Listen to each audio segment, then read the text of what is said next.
Hop, fils d'immigrés et réfugiés politiques espagnols, mes grands-parents étaient militants opposés à Franco. Aujourd'hui, j'affirme mon admiration pour le dictateur. Je suis le plus espagnol des Français de souche, Jiménez?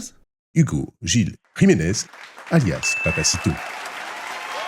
Partageant la même vision des femmes qu'un taliban, C'est bien que les gonzesses de droite aient des trucs à dire sur les mecs de droite, mais il y a un truc qu'elles pourraient faire, c'est faire des gosses avec ces mecs-là. Voilà, c'est faire des gosses, pondre.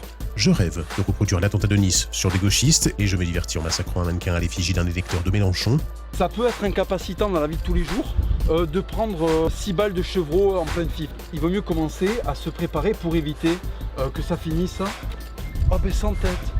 Ouais, c'est marrant. Et en ce beau mois de juin, avec deux journalistes de Valeurs Actuelles, il a tourné une vidéo YouTube qui avait conduit au harcèlement du maire de Montjoie. Ce dernier avait été aussi la cible de menaces de mort.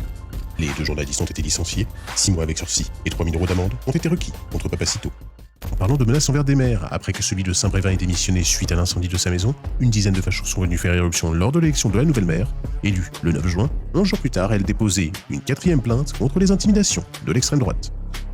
Sinon, 73 communes du Finistère ont reçu des tracts néo-nazis et à la fin du mois, c'est finalement 13 élus qui ont porté plainte pour menaces de mort après que leurs informations personnelles aient été diffusées sur un site d'extrême droite. Suite à l'attaque au couteau par un chrétien de Syrie qui avait fait 6 blessés, le maire d'Annecy avait lui aussi été menacé. Des groupes de FAF de toute la France avaient récupéré le drame en posant des panneaux « Parc fermé » en raison de la présence de migrants. Mais Sébastien Chenu, vice-président du RN, avait été très clair. Il faut évidemment condamner cela. Sauf que à Albi, parmi les membres du groupuscule Patria Albigès qui avait été poursuivi pour provocation publique à la haine, était présent le fils du député RN du Tarn, Frédéric Cabrolier. Pardon, Marine, pour toi et tes chatons, il reste encore des petits nasillons. Avec 2 de ses amis, ils ont été condamnés à 3 mois de prison pour provocation publique à la haine. Et on finit ce premier chapitre de juin avec 8 fachos, condamnés pour une ratonnade envers des réfugiés 7 ans après les faits. Mieux vaut tard que jamais. Et voilà, Rétro-Facho, c'est fini, mais on se retrouve très vite pour la 2e partie.